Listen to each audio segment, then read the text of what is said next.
Film začíná tím, kdy vysokoškolská studentka Danny volá svým rodičům, ale ti to nezvedají. Vyjadřuje obavy o svou sestru, která jí nedávno zanechala záhadný vzkaz. Danny neví, co má dělat, a tak zavolá svému příteli Christianovi. Ten ji ujistí, že se jen snaží na sebe upoutat pozornost a neměla by to tak řešit. Je trochu naštvaná, protože to zní, jako by nechápal, že její sestra má bipolární poruchu. I přesto, že je Danny v slzách, tak s jeho názorem souhlasí. Potom, co dovolá s Christianem, taky najednou zavolá neznámé číslo. Christian je mezitím se svými přáteli a mluví s nimi o Danny. Navrhují mu, že by ji měl opustit, protože je příliš panovačná, ale on se obává, že pokud to udělá, mohl by toho později litovat. Náhle od ní dostane další telefonát a odchází od stolu, aby ho přijal. Christian to zvedne, jen aby ji slyšel křičet a plakat. Poté vidíme, jak hasiči vstupují do domu, kde Dannyina sestra zaplavila dům oxidem uhelnatým a zabila své rodiče, než se nakonec zabila i ona sama. Christian jde k ní do bytu, kde na jeho klíně nekontrolovatelně pláče. O nějakou dobu později leží Danny v depresi a snaží se ovládnout svůj žal. Přijde k ní Christian a i když se Danny do toho moc nechce, tak s ním jde na večírek. Stýká se s Christianem a jeho přáteli a dozvídá se o jejich cestě do Švédska, který skupina plánuje. Je to však poprvé, co o tom Danny slyší, a výlet se koná už za 2 týdny. Ve svém bytě Danny konfrontuje Christiana a ptá se, proč jí to neřekl. Snaží se to obejít, ale Danny nechápe, proč k ní Christian nebyl otevřený. Ten se jí omlouvá, ale Danny mu řekne, že nepotřebuje omluvu, jen otevřenost. Příští den se Christian baví se svými přáteli a mluví o Švédsku. Danny mu zavolá, že za chvíli přijde a proto když čekají, Christian ostatním řekne, že ji pozval na výlet, ale že nepojede, i když řekla ano. Danny dorazí a všichni ji hezky přivítají a mluví o Švédsku, ale Mark požádá Christiana, aby se k němu připojil ve vedlejší místnosti. Pele si povídá s Danny o oslavě slunovratu a o jejich tradici volit na konci oslavy královnu Máje. Ukáže jí několik fotek z předchozích slavností, z čehož je ohromena. Pak jí však Pele řekne, že ho mrzí, co se stalo její rodině a že se do této situace dokáže vcítit, protože i on sám přišel o své rodiče. To Danny přivede do depresí a proto se jde vyplakat do koupelny. Náhle vidíme, že se Danny nakonec připojila ke skupince do Švédska. Dorazí na pole, kde se shromažďuje komunita lidí, která tam čeká na ostatní. Pelého přivítá jeho bratr Ingmar, který jim představí své přátele Simona a Connie. Ingmar jim dá houbičky a i když se Danny zpočátku zdráhá, nakonec si je vezmou všichni. Později sedí pod stromem a začnou pociťovat jejich účinky. Náhle začne být paranoidní a vidí, jak se jí ostatní lidé vysmívají. Danny se jde schovat do kůlny, kde zahlédne v zrcadle její sestru. Poté uteče do lesa, omdlí a zdá se jí o její rodině. O 6 hodin později se Danny probudí vedle Christiana. Připojí se ke svým přátelům a jdou do vesnice, aby se setkali se zbytkem komunity. Pele pozdraví jednoho ze starších, který ho ochotně přivítá a sdělí jim, že oslava začne příští den. Náhle jejich pozornost upoutá hudba, která je zavede do centra vesnice.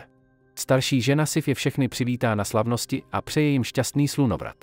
Současně je zobrazeno postižené dítě, které kreslí a neúčastní se obřadu.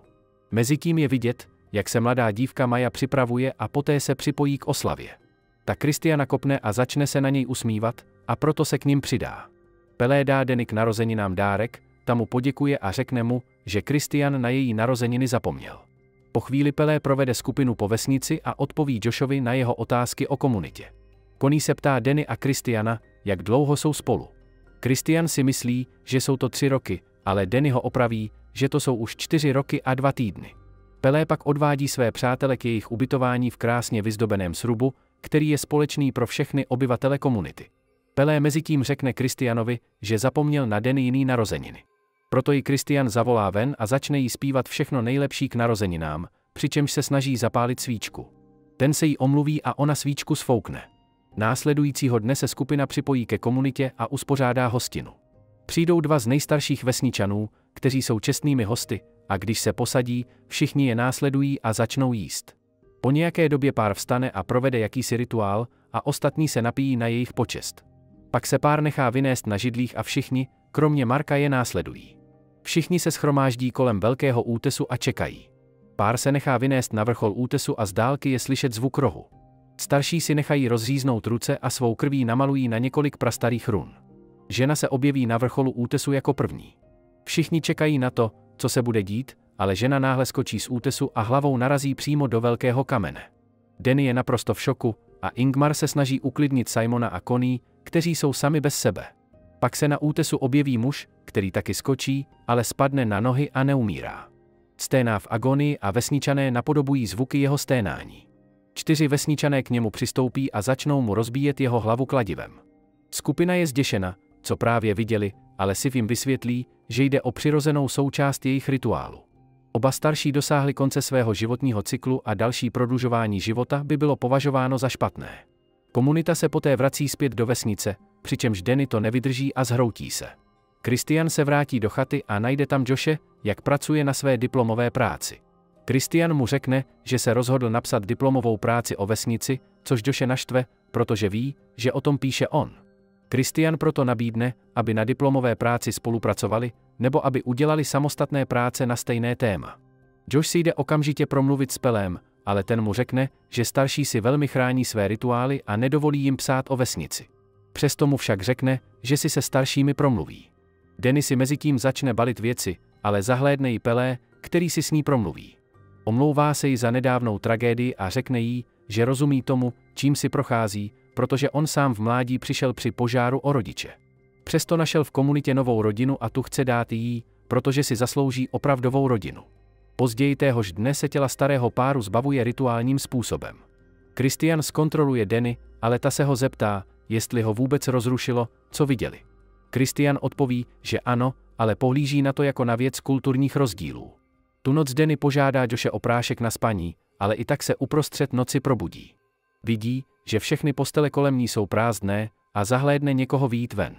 Pozoruje, jak její přátelé bez ní odjíždějí pryč. Začne křičet a přitom se ukazují všechny Dannyny hrůzostrašné vzpomínky.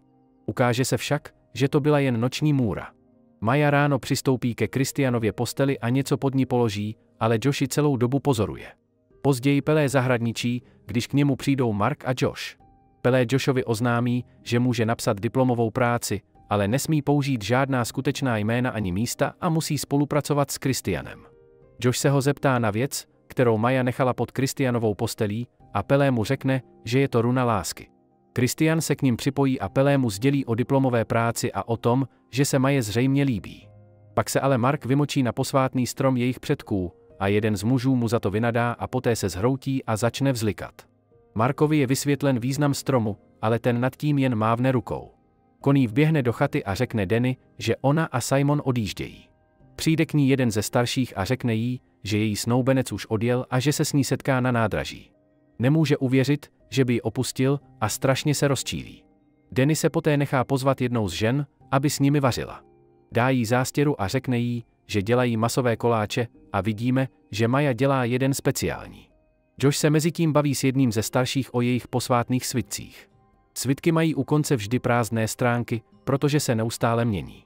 Jejich poslední iteraci píše postižené dítě, které kreslí na prázdné stránky. Josh požádá, jestli si může kresbu vyfotit, ale starší mu to zakáže. Poté se koná hostina a Danny se ptá, jestli někdo neviděl Connie, a jeden z vesničanů jí řekne, že ji odvezl na nádraží za Simonem. Stále přesto nechápe, jak ji mohl takhle opustit, a poznamená, že by si dokázala představit, že by to udělal Christian. Mark si všimne, jak se na něj naštvaně dívá muž kvůli incidentu s posvátným stromem. Pak Christian kousne do koláče a najde v něm chlup, zatímco se na něj z dálky kouká Maya. Marka pak odvede jedna z vesničanek, která se mu líbí. Tu noc Danny požádá Joshe o další prášek na spaní. Ten se však později v noci vplíží do místnosti, kde se nachází svitek, a začne si fotit všechny stránky. Náhle je vyrušen někým, o kom si myslí, že je Mark, ale pak dostane ránu do hlavy. Poté vidíme, že postava je ve skutečnosti vesničan, který má na sobě Markovu tvář. Druhý den ráno se Christian probudí a zjistí, že Josh není v posteli. U snídaně jeden ze starších prohlásí, že svitek byl ukraden, a žádá, aby byl bezpečně navrácen. Po snídani přijdou dva ze starších za Christianem a Danny s tím, že zmizení Joshe a Marka ve stejný den vypadá podezřele. Christian říká, že s tím nemají nic společného a netuší, kam se Josh s Markem poděli. Starší jen doufají, že se svitek navrátí, a Danny je poslána pryč s ostatními dívkami, zatímco Christian míří na schůzku se Sif. Danny musí vypít speciální čaj a připojí se k dívkám do soutěže. Jakmile starší žena začne vysvětlovat pravidla, Danny si uvědomí, že v čaji byly houbičky. Žena zahájí soutěž a dívky začnou tančit v kruhu.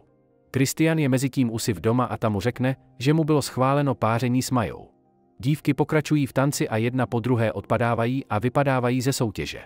Christian se připojí k davu, který sleduje tanec, a jedna z žen mu podá trochu čaje s houbičkami. Zpočátku se tomu zdráhá, ale pak se podívá na Maju a napije se. Danny se mezitím při tanci daří a dívky postupně vypadávají, dokud nezůstanou poslední 3. Danny náhle začne mluvit švédsky s jednou z dívek a začnou se tomu smát, ale dívka narazí do jiné a Danny zůstává jako poslední stát. Všichni se zvednou a začnou kroužit kolem ní. Starší žena ji korunuje jako královnou máje, vyfotí ji a Pelé ji políbí. Zvednou ji do vzduchu a odnesou ke stolu. Danny sedí v čele a všichni sledují každý její pohyb. Když si Christian sedne, začne jíst a všichni ostatní se pustí do jídla. Christian se necítí dobře a proto Maja vstane a požádá ho, aby ji následoval do stodoly. Siv povstane a řekne Danny, že jako královna musí požehnat jejich úrodě, ale když se zeptá, jestli může jít Christian s ní, ta to nepovolí. Danny nastoupí do kočáru, který táhne několik mladých dívek z vesnice. Když je pryč, všichni koukají na Christiana, který nakonec jde po květinách ke stodole.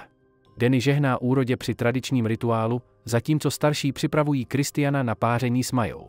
Opět ho něčím omámí a zavedou dovnitř, kde na něj dívka čeká spolu s dalšími ženami. Christian se s Majou miluje, zatímco ostatní ženy napodobují Majino sténání. Danny se vrací zpět do vesnice a slyší, jak ze stodoly vycházejí zvuky. Dívka jí říká, aby tam nechodila, ale ta ji neposlechne a podívá se dovnitř skrz klíčovou díru. To Danny zaskočí a začne zvracet, ale dívky ji odvedou do její postele. Rozpláče se a dívky se k ní přidají a soucitně hlasitě pláčou s ní. Christian svou část rituálu dokončí a vyběhne ze stodoly. Je zmatený a dezorientovaný, když v tom spatří Joshovu nohu zasazenou v zahradě. Christian se schová v kůlně, kde najde Simonovo mrtvé tělo. Jeden ze starších se k němu připlíží a znovu ho omámí, ale tentokrát Christian omdlí. Probudí ho žena, která mu řekne, že nemůže mluvit ani se hýbat. Začíná závěrečný rituál slunovratu, v jehož čele stojí Danny. Podle tradice má být obětováno 9 lidí, kdy k nim patří 2 starší, 4 cizinci, 2 dobrovolníci a 1, který je vybrán královnou máje. 2 se přihlásí dobrovolně a jedním z nich je Ingmar. Pelé je vyznamenán za to, že jim přivedl novou krev, a Danny je požádána, aby vybrala posledního mezi Christianem a místním. Muži ve vesnici vezmou dospělého medvěda a vykuchají ho, aby do něj mohli nakonec umístit Christiana. Do posvátného chrámu jsou opatrně uložena těla Simona, Joshe, Marka a Connie. Uvnitř dobrovolníci dostanou látku, díky které nepocítí bolest ani strach. Chrám je následně rituálně zapálen, zatímco celá komunita je shromážděna venku a přihlíží na oběti. Uvnitř uslyší křičet jednoho z mužů a vesničané začnou napodobovat jeho výkřiky. Danny se však dívá na hořící chrám a naposledy se usměje. A to je konec filmu Slunovrat z roku 2019. Děkuji za zhlédnutí a uvidíme se u dalšího videa.